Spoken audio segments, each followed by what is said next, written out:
Welcome to the final episode of LAOFCS Weekly. For 2018, we're going to be talking about the best and worst of 2018. Stay tuned. Welcome to Popcorn Talk, featuring movie discussion, news, and interviews. Popcorn Talk. We talk movies. Happy holidays, everyone. It is finally the end of 2018, and I think I say this with everyone at the table. Thank God it's over. 2018 might have been a great year for movies, but man, everyone who I know, personal life has not been too hot for them. I, of course, am Scott Menzel, and today I am joined by two of my favorite people in the whole wide world. So, introduce yourself. Let's start with Rama. Hello, my name is Rama Tampubolon from ramascreen.com and the YouTube channel Rama Screen. Thank you for having me back, and I'm a member of LAOFCS. And where can we find you? Oh, yes. YouTube.com/ramascreen1. And I'm Kit Bowen. Happy to be here, Scott. It's been a little while since I've had a chance to come on the show, but I'm happy to be here. Film critic and editor for Screen Picks, also member of the lovely organization here. You can find me at The Movie Kit. And yay, we can talk movies today. Yes. So, and didn't like. So this show is actually being recorded the day before, so we don't have the movie pick of the week. So we're still voting on that. So you can check out the Twitter and the Facebook for this organization, and tomorrow it'll be posted. So 2018, I feel like, was a very interesting year for films. I feel like there were some really great movies. I feel like there were a lot more disappointments this year, at least for me personally. And then the worst movies were bad, but not as bad as in previous years. So I know we all made our lists. Let's kind of go through some of your favorites of the year first. To start off on a positive note. Well, why don't you start? What do you got? So, it's interesting because every year, I love to talk about this, is that every year I start off my film exploration by going to the Sundance Film Festival, and year after year, there's movies that I love that come out of that festival. And, a lot of people seem to say, like, Sundance, who really needs to go to Sundance? I feel like there's a lot of criticism about it each and every year. The movies weren't as good this year as they were last year. And it's kind of ironic that a lot of people said that this particular year, because 3 of my favorite movies of the year came out of that. And that is Won't You Be My Neighbor, 8th Grade, actually 4, Tully, and Searching. Yeah. These are just great films and ones that I absolutely adore. And I mean, Won't You Be My Neighbor is the film, and I've been saying this all year, but this is the movie that we needed this year. Yeah. This is the feel-good, be kind to one another, reminder that we can all get along even when the times are tough. Yeah, but it also made me miss Fred Rogers. Like, we just wish if he was just still around, maybe he could keep that message alive. I know it's in our hearts. And definitely that's what the spirit of that documentary is about. But, I feel like we still need you, Fred. Yeah, no, I completely agree. How about you, Kid? I'm a little more of the populace. Okay. This year, I was really I'm liking a lot of these superhero movies. Black Panther starting things off was pretty spectacular. I loved Avengers: Infinity War. I loved Ant-Man and the Wasp. To be honest with you, I really like that. But I think, as far as some of the smaller films or some of the other films, A Quiet Place was one of my faves for sure. And that came out early on, and I'm hoping it'll get maybe a little bit of Oscar love. I don't think it will, but I still hold out hope that it might get some. Black Klansman, I'm sure that's on a lot of your lists. Yes, love it. Also, the ones that have been released recently, Ben is Back. Oh, of course. We've been a big proponent of Ben is Back. We Scott and I both love that movie. Yes. It still sits with me. I also loved Vice. So I'm gonna just put it. I know it's kind of divided, and it's not Well, necessarily getting all the greatest reviews. That I'm glad you brought that one up. That is fascinating because when the reviews dropped, if you looked at all the Twitter reactions, this is kind of like it's almost having one of the DCU universe kind of fucking things going on right now, where like Vice originally was like praised. Every reaction I saw about Vice was like, "Oh my god, this movie's amazing," blah blah blah blah. And then the reviews dropped. What is it, like 2 or 3 days ago? And they were so lukewarm. Where everyone's, I mean, I seen certain people even call this the worst film of the year, Yeah, I which I know. thought was like, what? It was problematic, but I liked it overall. Yeah. You know, the whole narration thing was too ever present. You know, it was like a documentary at times. Well, that's kind of his style. Adam But, McKay yeah, I is, suppose. You know, I guess, and I think I see some of the. I understand some of the criticism, which is, you know, with The Big Short, which Yes. everyone loved. Yeah. It was kind of a complicated subject about the financial crisis, and so he would have these people pop out and explain, you know, this is what this means, blah blah blah, and it was funny, but it was also informative. He did the same kind of thing with this, and while I thought it was great, I think some people were like, you don't need to explain that to me, kind of thing. It's not as complicated of a story. It's really more of a biopic about Cheney. So it was, they thought that was misplaced. But I didn't like. I thought the whole thing. I mean, just from like on the ground laughing hard Yeah. to like going, ugh. It was a funny movie. I liked it. Don't get me wrong. I didn't hate it. I just hope that people also realize that the actual administration was anything but funny. No, that's the whole point. That's why you walk away from it going, God. Yeah, because I mean, the interesting It's worse thing, what's happening now. I mean, it's like, the thing what's funny about it is, and I read this a lot online yesterday, was people liked The Big Short because at the end of it, they felt the bad guy, even though like there's the message of like, we know that it's going to happen again, there, it still kind of felt like the bad guys sort of got what they deserved. And in this movie, it kind of leaves you on the note, like you pointed out, and I know your husband was very upset about it. Like you just leave very, very angry from this all movie. over again, yeah. And I think it's one of these movies where we're in a political climate where we don't want to feel angry when we walk out of a movie. I mean, it's the reason, you know, like the whole thing that was going on with The Front Runner, which is a film that I thought was pretty good. Yeah. You know, like nobody wanted to talk about that aspect of things. No one wanted that right now. And and because of which, you know, you can put Hugh Jackman and J.K. Simmons and all these big names in that movie and no one saw it. Yeah. Because no one wanted to see a movie like that right now. And lastly, just want to say that I'm glad Adam McKay made movies like The Big Short and Vice, because we kind of live in the United States of amnesia. Sometimes people forget and people rehabilitate certain figures that should not be rehabilitated. So it's good that he brings up that era again. Yeah. I agree. Yeah. Rama, what's some of yours? Oh, yes. just one more, yeah, go ahead. just one Yeah, more. go ahead. A Spider-Verse. Yes. Spider-Man Into the Spider-Verse. It's literally I think in my top 3. I was just blown away by that movie, so I'm just gonna. Really? I agree. I Wow. loved it. I know he hated it. I know, I didn't hate it. I thought it was okay. Don't start that. I didn't hate it. He didn't hate it. Drums. It was okay. Go ahead. I'm sorry. No, Spider-Man. No. You don't need to apologize, but because I agree, because Spider-Man is on my list too. Yeah. Yeah, and it's probably the only superhero movie on my list. There's no Black Panther. There's no Avengers: Infinity No. War.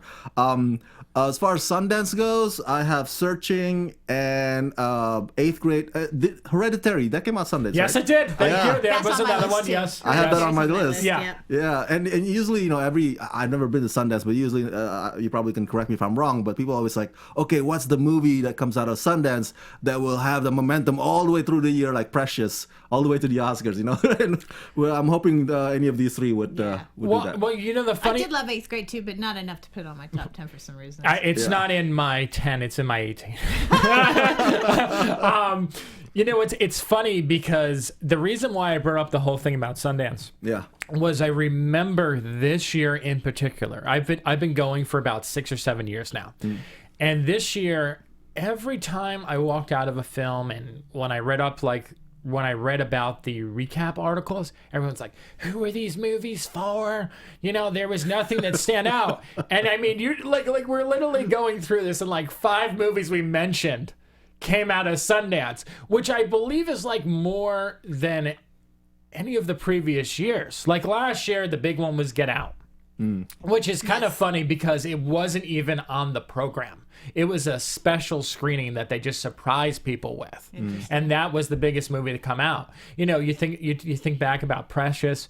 You know, there is usually 1 or 2 movies that come out of there, but this year the fact that there's like 5 or 6 that being talked about, and Sorry to Bother You is another one. Yeah. Like it's like you can go on, and like people were like, no, it's a weak year. It's like, no, it really wasn't a weak year. It was probably one of the strongest. Yeah. Yeah. But just Mission Impossible Fallout is number 2 for me. I love that film. I loved it too, but I think some of the other ones were a little higher up for me. Yeah. But no, it was great. It's so amazing. I've watched it 1,000 times.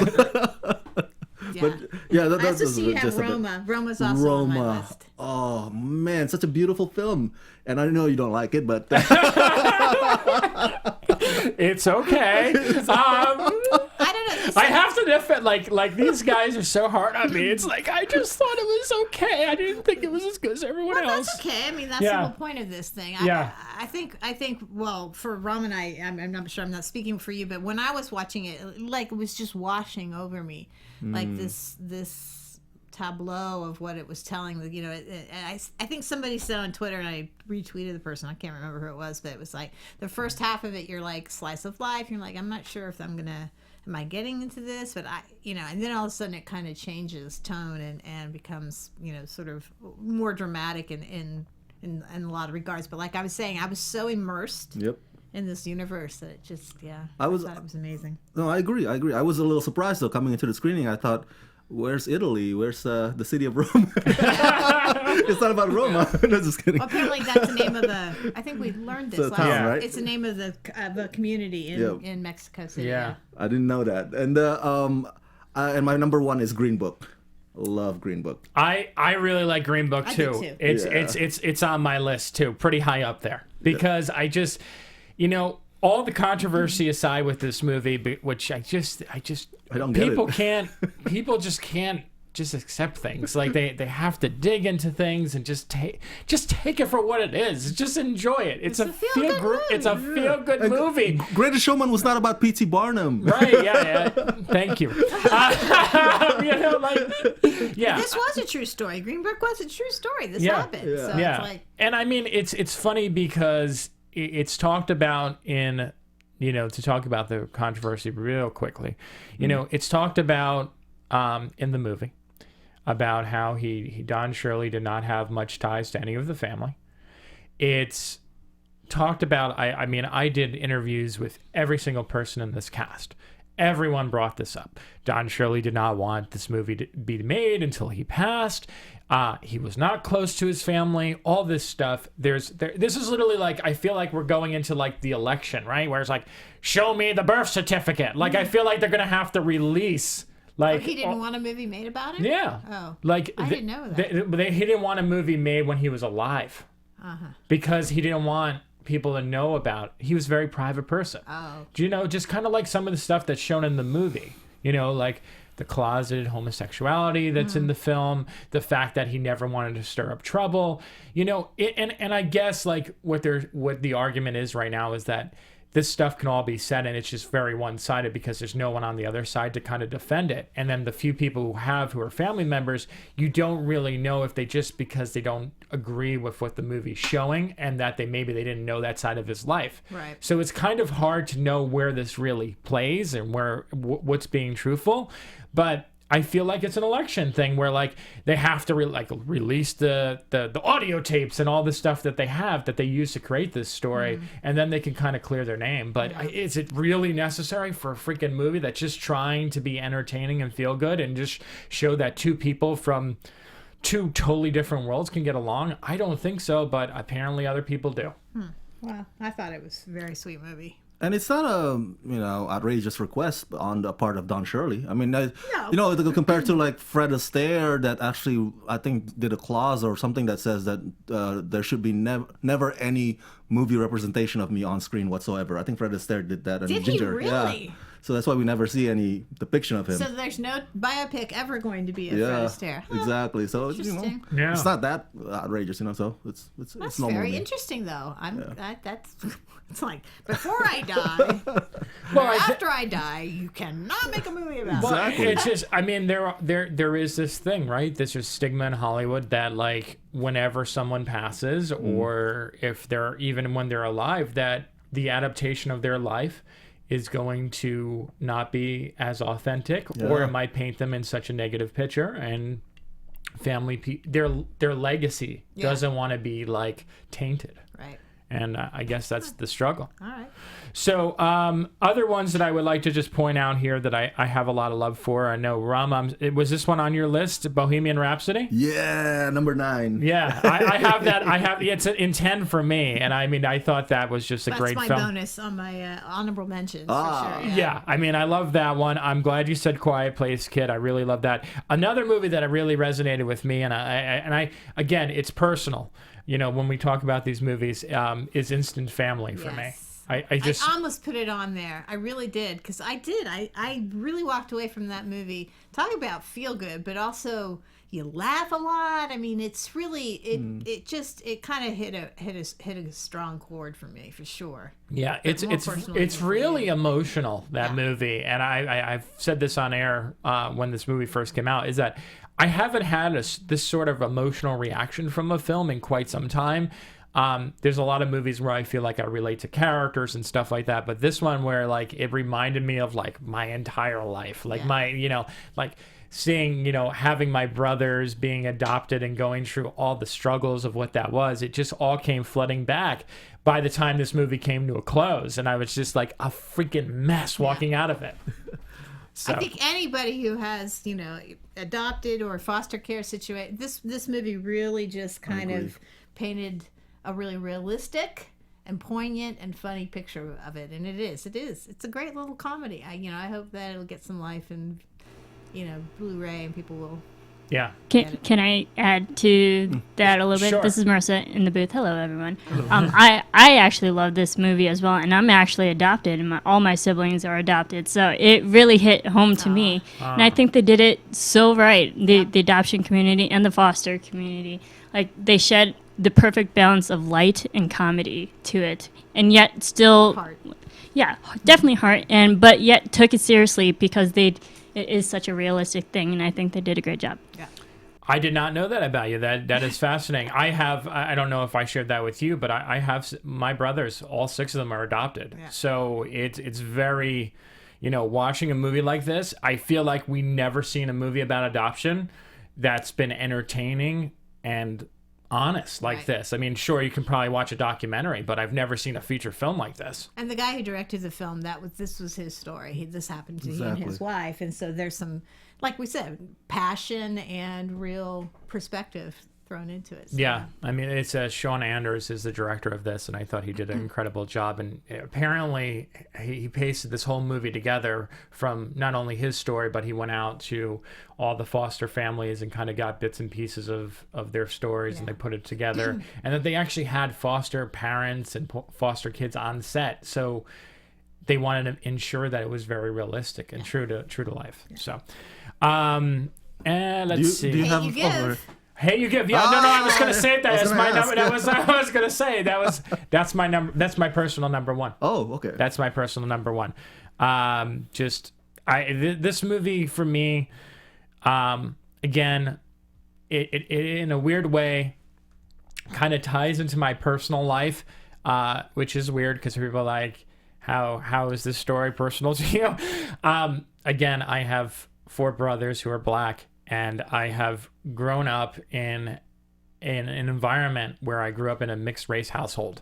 And it's fascinating as my brothers have grown up, the differences that I see of how they're treated, how people view them, how it's like to be one way around one white people and be one way around people of their own background.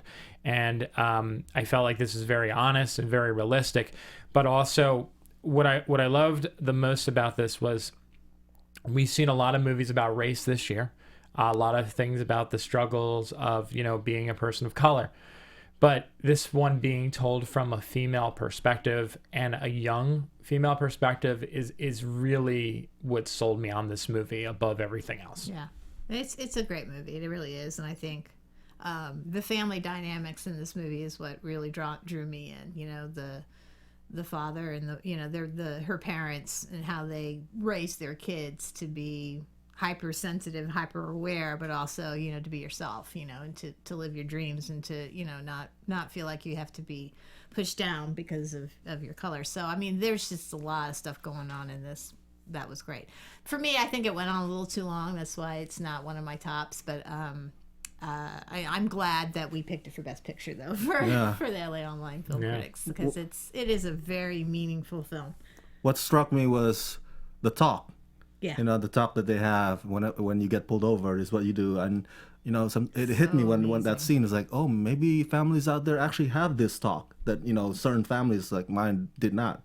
And, you know, now you understand why they need to have that talk. Mm-hmm. So that really, like, wow for me. That really hit me. Yeah, and the fact that they kind of open up the film yeah, with that, it sets the tone for the rest of the film all the way up to the end. I mean, there's levels of this movie where it goes to where I felt were really bold choices, especially near the end. I'm not going to spoil it, but there's something with a little kid that happens near the end.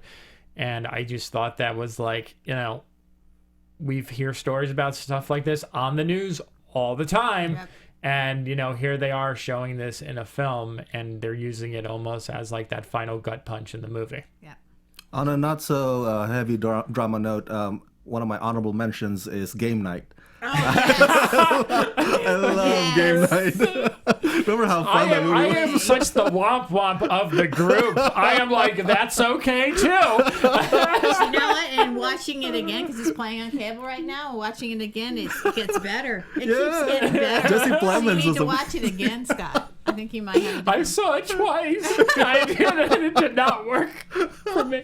That's one where I really do kind of dislike it. The other ones I think are okay, but that one I'm kind of like, sorry, I know. Roll your eyes. It's okay.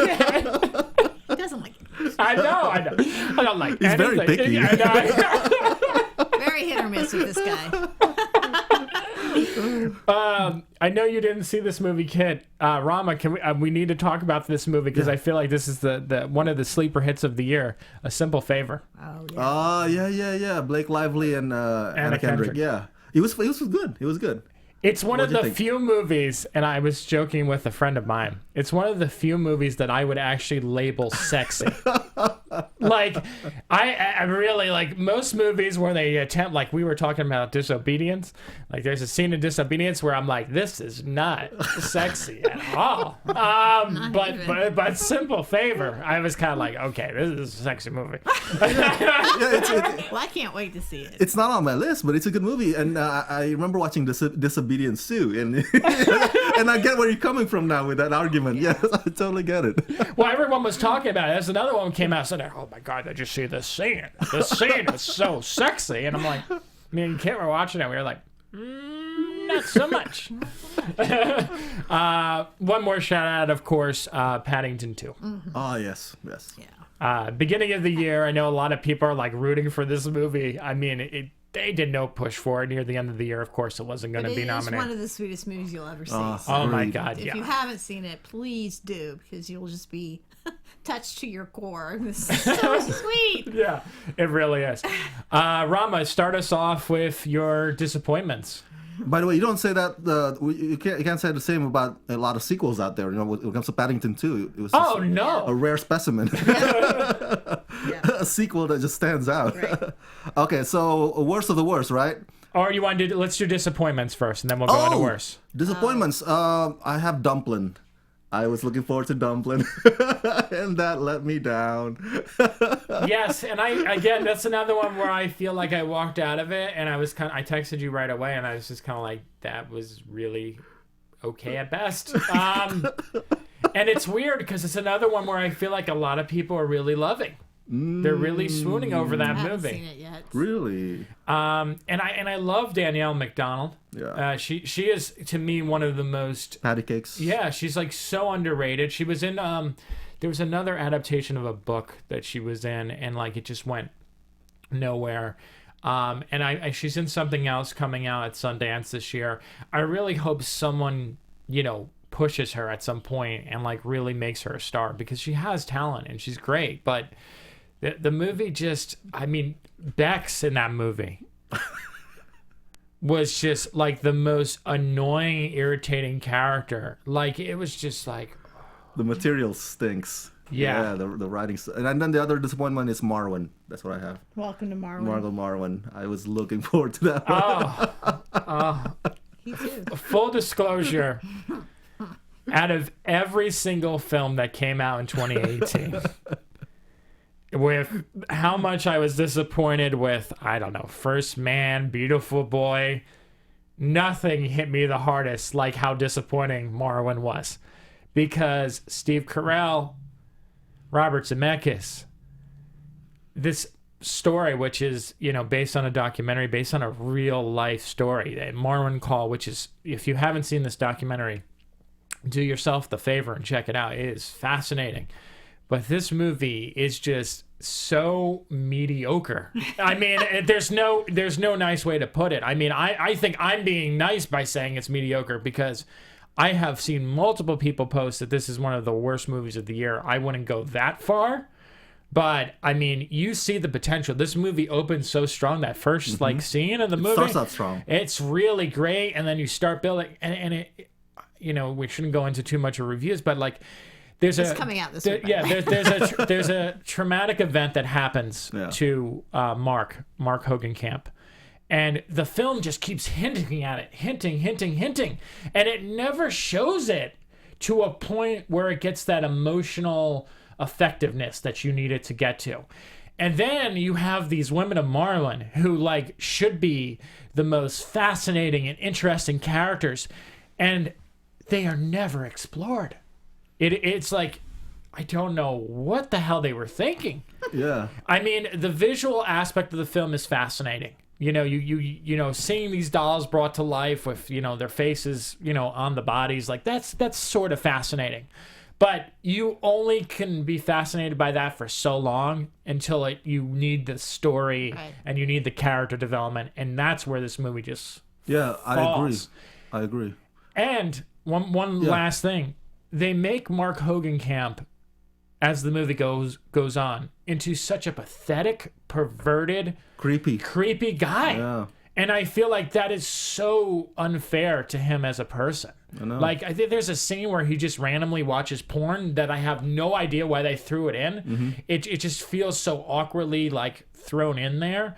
And then there's this story that goes on with him and Leslie Bibb that just Leslie Mann. Leslie Mann. Sorry, Leslie Mann. Yeah, that I'm just like. I agree with all those points, and to add a few more, if I may. There's a point in the film where I felt like, you know what? I feel like I just want to stay in the doll animated sequence world or the Marwan world. I don't want to know about the human, characters. They're boring. But it got too repetitive. It got exhausting. The whole fighting Nazis again. That's all they got. It's like you said, like give me something, give me substance here, and they never give it to me. And then also the other point I have was the inclusion of Back to the Future. I guess that's a spoiler thing, but I don't understand why that has to be in there. It's so distracting. Look, I get it. Robert Zemeckis directed the film. I get it. Like, we'll have a time machine, a DeLorean like kind of vehicle, but it just takes you out of the story. Is like, what is going on? I didn't like it. Well, I missed it. So what are some disappointments for you, Ken? Well, I think we're all gonna agree with this one. Mary Poppins Returns. Yeah. Yeah. It's really look. It isn't a horrible movie by any stretch. It isn't like just where you're rolling your eyes. Although I yawned a lot. It just didn't capture my imagination like the original. You. None of the songs were all that catchy to me, and I literally just watched it the whole time thinking, gosh, I just want to go home and watch the original again. It was trying so hard, though. That's the thing. It was trying so hard to be like the original or to be a good follow-up to the original. Emily Blunt is still amazing in it. She brought something to the character that enhanced it, I thought, but just the rest of it was just like, I literally was yawning. I literally was looking at my watch. And it's sad because, the thing is I don't think everybody feels that way about this movie because it's getting a lot of great reviews, and I think it'll probably make a lot of money. I wouldn't say that. I would say it's getting like like lukewarm to good reviews. There's a few people who are like over the moon about it, but that was something like leading up to the release where I felt like, oh, this is going to come out. It's going to have like a 98%. It's going to be like thing. It's not as well received. It still has a pretty good percentage on Rotten Tomatoes. Yeah, I think it's in the 70s. I don't know. It just didn't grab me. Yeah, and I wanted it to. Me too. Especially with Emily Blunt, and I thought Lin-Manuel Miranda would be a great addition. He kind of wasn't. Thank you for that. Yeah, that's a good point. But Ben Wislaw, who plays the older Michael, I thought he was really good. So really, between those two, Emily and Michael, Emily and Ben, I'm like, okay, I'm somewhat into this. But then the rest of it's like, Agreed. Thoughts, Rama? It got to the point where I think our mutual friend Jana brought this up. Lin-Manuel Miranda kept popping up. It felt like a Lin-Manuel Miranda Returns movie. It's like, why does Jack have to be in the scene? He keeps showing up. It is a little distracting that he's in the movie more than Mary Poppins. You kind of wonder, like, why. And too much so that I felt like he was playing too much of an homage to Dick Van Dyke. In the original, like, it was just like... He did a little slightly better job with the accent. But yes. Not much. No. By the way, the best part of the movie is the Dick Van Dyke cameo, so I'm just going to throw that out there. And yes, it is. Yes, it is. It's the only point in the movie... Well, no, there's 2 points. There's a scene where she comes down from the sky that kind of gave me goosebumps a little bit because it's kind of like that iconic character coming back. And then it was like flat, and then it's like that Dick Van Dyke scene, and you're kind of like, of course this was gonna happen, but it works. It does work. It works. Everyone cheered. Oh my god! That was the weirdest thing. I was the only one. The funny story. Me and Ashley went to see this, and we went to a guild screening, and it was one of the very first guild screenings. And at the end, Emily Blunt and Rob Marshall came out. We were the only two. We're such assholes. We're the only 2 people in the theater who didn't stand up and like applaud the movie. We literally sat there until like everyone was done because it was just like, it's weird. I just didn't feel that overwhelming like rush for this movie. Yeah. And I'm glad you pointed out that the songs weren't catchy. I'm glad you pointed out that there's too much of Lin-Manuel in this movie. I mean, Meryl Streep is completely freaking pointless in this movie. There was just such unnecessary reminders of the original where it just feels so lazy. Yeah. Like there's there is a kite in the movie, but we can't have a song about a kite, so we'll have a song about a balloon. And it's like, okay, great. And then there's like no, like, hey, we didn't have, I'm not going to spoil who appears, but like we couldn't get Julie Andrews, so we'll get someone else to, come back. And it's like, yeah. Yeah, so that was a disappointment. It was a huge disappointment. Agreed.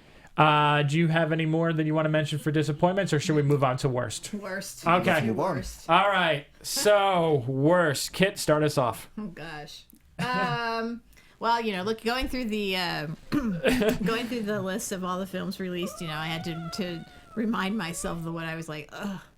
1517 to Paris. Yes. Clint Eastwood movie that literally was 2 hours of wasted time and an hour and 20 minutes of wasted time and about 20 minutes of action.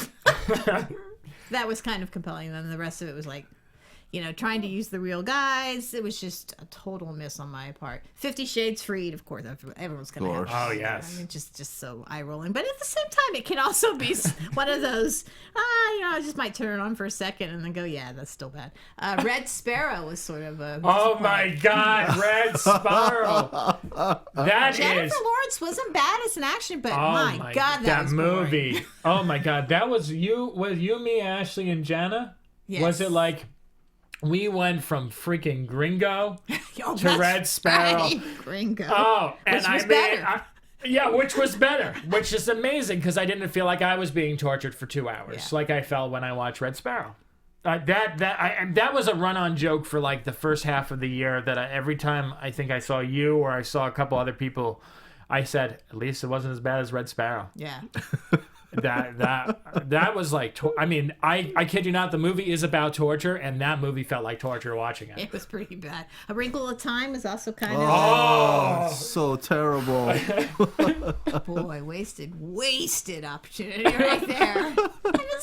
Again, I feel bad slamming on a movie because it was, had lofty intentions. It was directed by Ava DuVernay, who's, she's an okay director, and, Oprah Winfrey's in it, and it was just like, you just fall asleep. There's just no spark to it at all. Mamma Mia, here we go again. Sorry. Oh, I loved Mamma Mia. I know. Yeah. I just don't. It's just. It's like Mary Poppins. I hate movies where they just break out into song just because they're supposed to break out into song. It just, I don't know. It just rubs me the wrong way. I will listen. I will argue with you and I agree with you on that point, because my huge criticism with Mary Poppins Returns, if you're someone who loves musicals and follows musicals, and this is where I kind of would say that I would protect Mamma Mia a little bit more, is that some of the songs in Mamma Mia, not all of them, some of them tie into what's going on in the scene or like what's about to happen. In Mary Poppins, the songs just stop the movie dead in its tracks. Yeah. There is no point for any of those songs. Exactly. As much as people, people know this about me, as much as, people don't like Greatest Showman, the one thing that you can say about that movie is that the music moves the story forward. Every one of those songs makes sense as to why it's in the film at that particular point, and it progresses the story. Mary Poppins Returns does nothing. It's just like, here's a number, we're gonna stop, and then we're gonna go on with the story, and it just... Well, there were a couple of songs that made sense, but other than that, you're right. It just didn't... Nothing, but that's the problem. You can't even remember what they were or any of the lyrics. The one where she's telling them to remember their mother, and that kind of thing. In The Lost Place or whatever. I thought that was sweet. That was about the only song that kind of got to me a little bit. But other than that... What is the hell is that song? The Lost Place. Where all the lost things go. Where all the lost I think things she may have go. liked Mary Poppins. Let's see who else I have. Robin Hood. Oh my God, that movie was terrible. And then you guys, because I didn't see it, but I'm sure it's on your list, Happy Time Murders. Yes, I have it on my list. Yes. Rama, what's on yours? I have, let's go with the controversial one, Suspiria. Oh, yeah, I did not like Suspiria. A lot of people loved it. I don't know. I don't get it. It's grotesque. It's slow. I can see that. Yeah, and it's like, it's not even scary to me. Number 8, you like this one, so I don't. Dog Days, I didn't like that one. I know Scott likes Dog Days. He's a dog person. And there's another one coming out next year. Did you see the trailer? Yeah, she sent me the trailer for it. Rama Wire sent me the trailer link for it, and of course I'm excited about it. I didn't like Widows. Oh, I did. See, I thought Widows was, again, another one of those movies that was very mediocre. Okay. And I know it's split. It's very split. Yeah. There's a lot of people who really like it and a lot of people who just didn't like it at all. And the heist was so underwhelming. And that's okay, though. That wasn't the point of the movie. The point of the movie is swimming, and I don't know. I really liked it. No, Sorry. Listen to Kit. She's the woman at the table. It's all right. It's funny because that... I have noticed it's been more of a divide between men and women for this movie, so it's very true. Interesting. Oh, Except for Ashley, she hated it. there you go. I'm with Ashley. Ashley hated it. She fell asleep in it. Fantastic Beasts: The Crimes of Grindelwald. Aww. I hated that film. It was such a snoozer. It's all right. You're not alone on that. I think Yeah. people, but I loved it. Me too. Yeah, the Genie and Jacob storyline was just awful.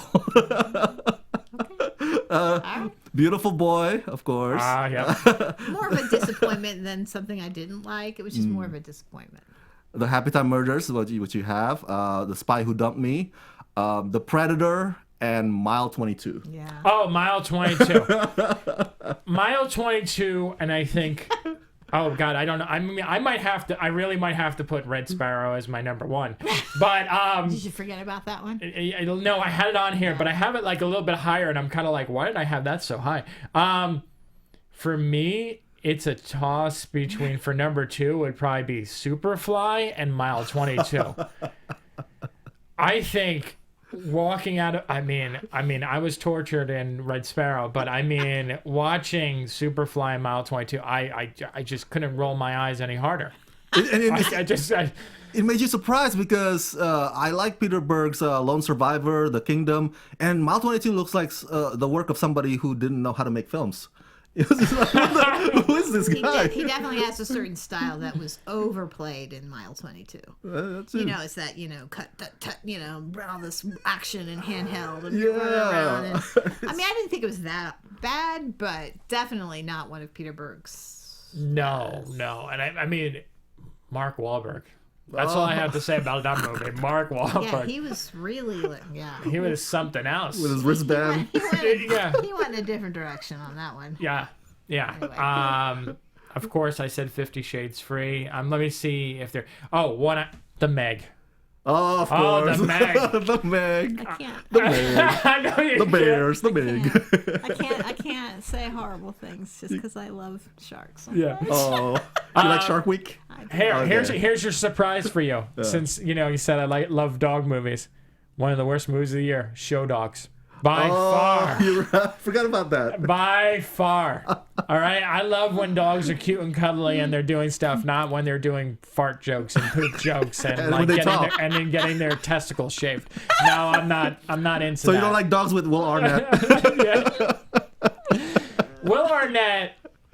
I love you can on be a Arrested. squirrel, but maybe not a dog. I love him on Arrested Development and some of the things he does. Batman, of but course. my God, like some of his roles, he needs a new agent. He needs a new agent. Show Dogs. Very controversial one for me is Support the Girls. I didn't see I did not I like didn't like this it either. movie either. I remember and it's funny because you brought up Quiet Place earlier. Quiet Place I saw at South by, and I think that was like the highlight of South by this year. And then right after it, I saw Support the Girls. And I mean, just like going from a high to like a low of like, when is this over? Let me check my watch. Like it just wasn't good. And I mean, Regina Hall, again, she's another incredible actress, and she carries this movie. And I feel so bad because she's giving this movie 100%. But I feel like the story and the supporting cast are definitely not.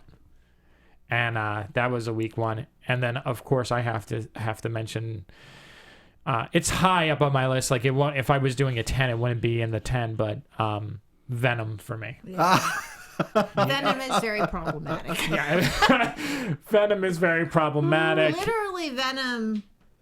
Like I've said this before, but the last 10 minutes of the movie is what the whole movie should have been about.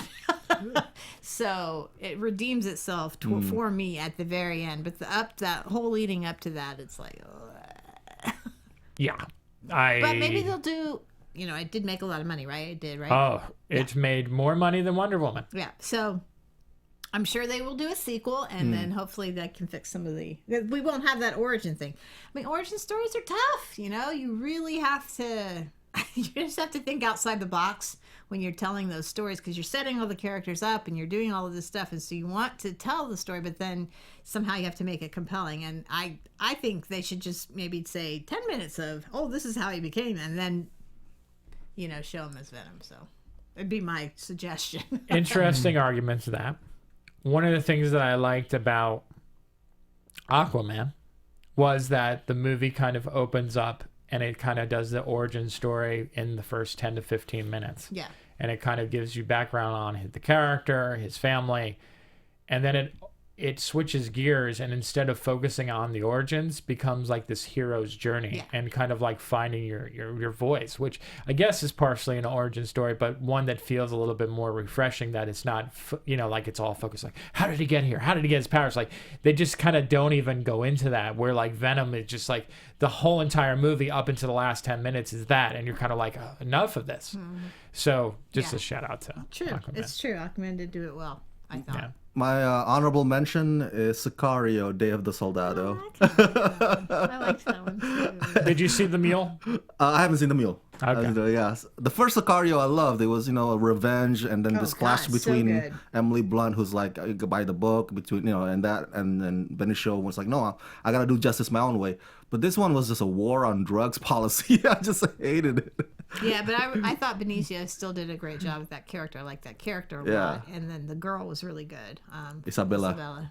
Yeah, who's also an instant she's a rising family. star. Yeah. I mean, it's interesting because Sicario I didn't wind up seeing because I felt like so many people whose opinion I kind of trust came out of it and said like, no, this is not good. So like it was one of those movies that I purposely missed.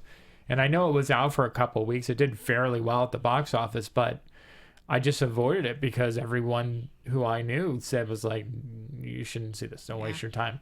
I wish I I didn't hate Suspiria as much as you did. It's another one where I'm kind of like, it's fine, but I wish I didn't watch it. I will say that. I wish I had the 2.5 hours of my life back because it's one of those movies so that like long. left nothing, like had no effect on me. Yeah. And I've said this before on this show, and I don't mean any disrespect, but I just don't get Dakota Johnson. I just don't get her. Like, I don't get the appeal. I don't get why she's... Even Bad Times at El Royale, which is another one of my She's good in disappointments. that, though. I thought she was good in that.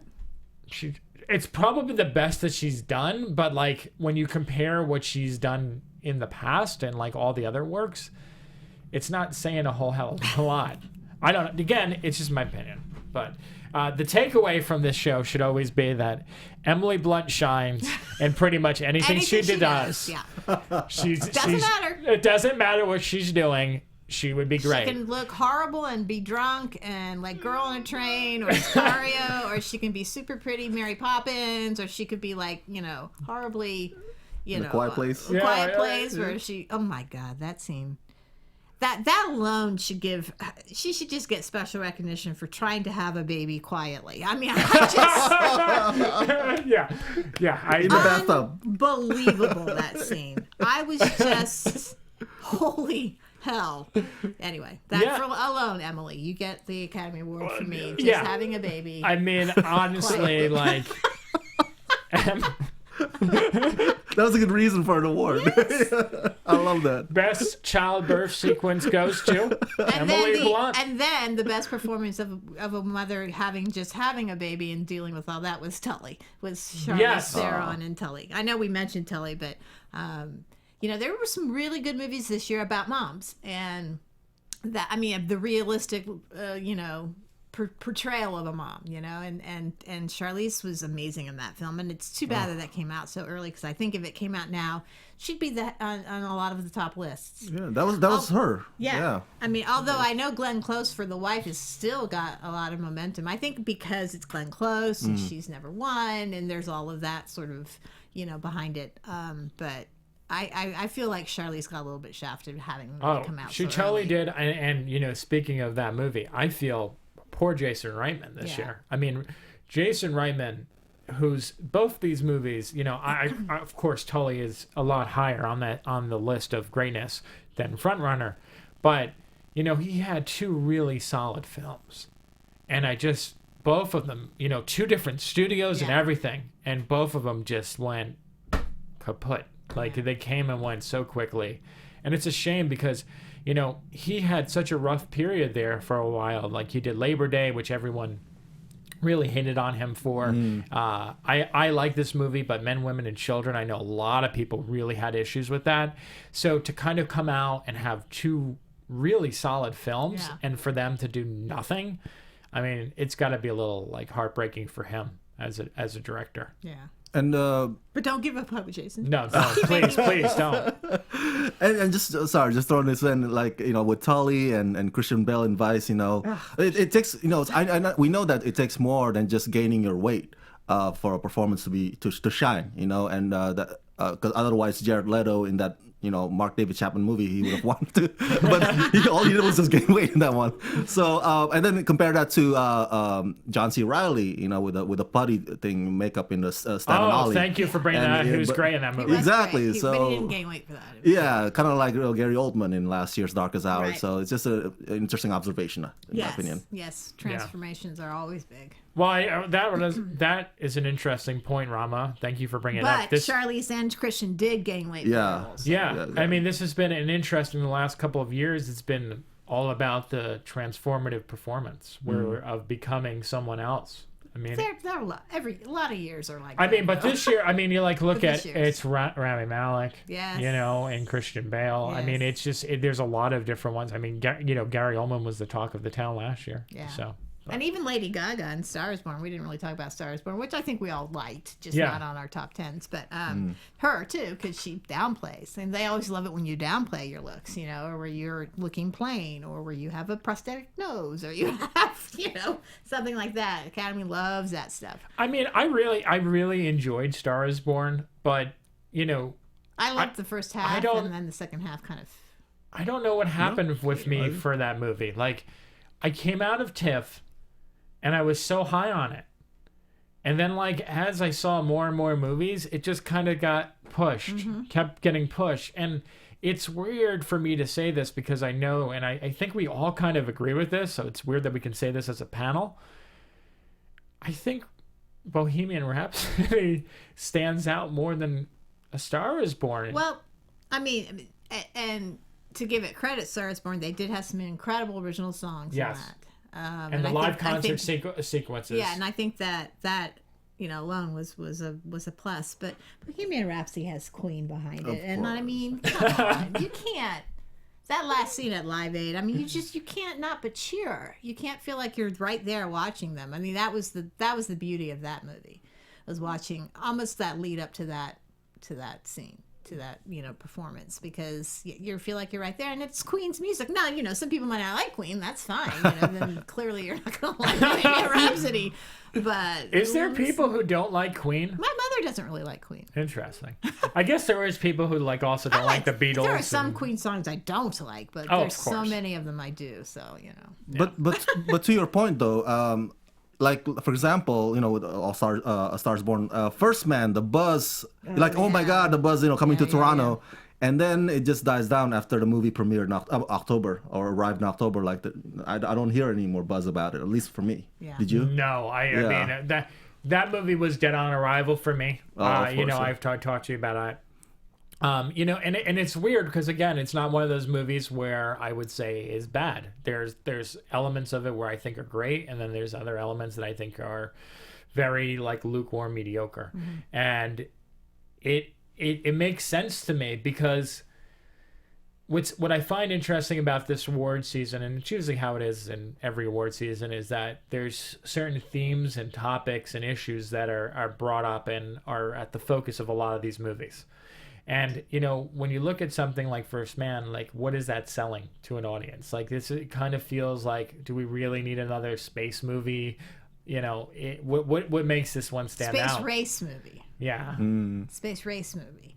Like I said, I think for me anyway, I was watching it and I was compelled by some of the visuals, and certainly I thought Ryan Gosling did a nice job with the role because he's a very stoic person, but there was a lot of layers you could see going on, which I thought Ryan did a nice job with. But yeah, I just was watching it thinking I could go see The Right Stuff. I just felt like there's been movies told of that same thing told better. I mean, Apollo 13. I mean, it's Yeah, I also, just a casual observation before we go is that I feel like every year there's a couple movies that come out, since we talked about this a little bit earlier, that I feel like studios are really wanting to go to bat for, or the studio itself, they think they're going to have a strong year and they get absolutely nothing. And this year was weird because I feel like Universal really got the shit end of the stick with that, because they had First Man, and then when First Man didn't take off, they were riding on Green Book, and then Green Book in the last couple of weeks has turned into this this one really, kind of thing. So they're kind of the odd man out. And then I just feel terrible for Amazon. Amazon this year was just, Well, they're kind of still new to the game. they're new to the game, but it's like they have You Were Never Really Here, which is kind of like the quiet one. But, like Beautiful Boy, I think they were hoping for. Suspiria, they were really hoping for. And it's just like that. I mean, both of those had no chance in hell. Yeah. Well, interestingly, as we close out, though, I am very curious to see how this award season pans out because there is no clear frontrunner at all. I mean, it's just like you said, Green Book was kind of moving forward, but there's a lot of backlash against it, and it's The Favorite's another one that's getting a lot of. I think it's getting more momentum now. And it is a weird film, though. Is it too weird for the Oscars, though? I'm not sure. So I don't know. It's going to be kind of fun. It's fun. Also nerve-wracking because you want to pick the right one, but it's going to be hard. I think that's always hard. I mean, when you come out. Yeah, but usually at this point we have like 2, maybe 3. And this time, I think. Yeah, like the King's Speech versus The Social Network. Yeah. Right? And last year it was. Shape of Water was a big one. Three billboards. And Yeah. what was the third one? There was the third one that was sort of getting a lot of. But those were the front runners, the 2 front runners, I believe. Yeah, those were the 2 front. Yeah, and then the year before that, it was La La Land and Moonlight. Those were the 2. Like there was. I mean, this year it's kind of like will it be Black Panther? Will it be Roma? Will Green Book sneak? I think. Yeah, Black Klansman. Yeah, might have a good. I mean, let's just break down the rules and just give it to "Won't You Be My Neighbor." I mean, as the best picture. That's it. This is the movie we need right now. Forget about it. Just give it. Break down. Documentary wins best picture. That would be great. Yeah. I would love to see that. Even if it's not that movie, give it a free solo or something. Which is another great movie. It's probably one of the tougher years I can remember in a while, where it's just nothing's just, hitting you over the head, going, yeah, this will definitely win. Because you're right. Because the critic circle's choices have come out, and there's no certain common threat. Just Roma. Roma is across the board. Roma comes up a lot. So but many. not for Best Picture. Probably top 10. In quite a few. Was it? Yeah, Okay. quite a few. I mean, and that just goes to Netflix showing their marketing strategy and how much they push this movie. I mean, I posted about this. They have pushed this movie harder than any studio has pushed any movie in recent memory. And I mean, congrats, because they're getting all the love that they wanted for it. Yeah, but will the foreign film aspect? That's what I'm wondering. That's the good question. It's a question, right? So usually when that happens, like Crouching Tiger, Hidden Dragon, or one of those type movies, Life is Beautiful. Life is Beautiful, where it got a nomination for Best Picture, but they're like, it's gonna win foreign films. Yeah. So. Last question then, and this is absolutely the last because we got to go. But would you be happy if Roma won Best Picture? Yes. Okay. I'd have a party. You would have a party? I would agree. Yes. Oh, okay. All right. Okay. So that's it for this episode. See us in 2019. That's weird to say. Rama and Kit, thank you for being on here. Where can they find you one more time? At the Movie Kit, that's my Twitter, so please follow me. And I screen pics also on my site. Check it out. And on ramascreen.com. You can find me also on Facebook and Twitter, Ramascreen, and youtube.com/ramascreen1. Ramascreen 1. Yeah. Number 1. That's right. Number 1. All right. I am Scott Menzel. Thank you so much for a great year. Thank you so much for supporting this show. We'll be back in early January. We're going to probably do the most anticipated films of 2019 in that episode. And just have a wonderful holiday season. Be safe. Have a lot of fun. And we'll see you next year. Take care. From producers Maria Menounos, Kevin Undergaro, Phil Svitek, and the entire Popcorn Talk Network, we would like to thank you for tuning in. For questions or comments, be sure to visit popcorntalk.com. I'm Sir Richard Wentworth, and this has been a presentation of the Popcorn Talk Network. The views expressed herein are those of the hosts only and do not necessarily reflect the views of the Popcorn Talk Network or its owners or principals.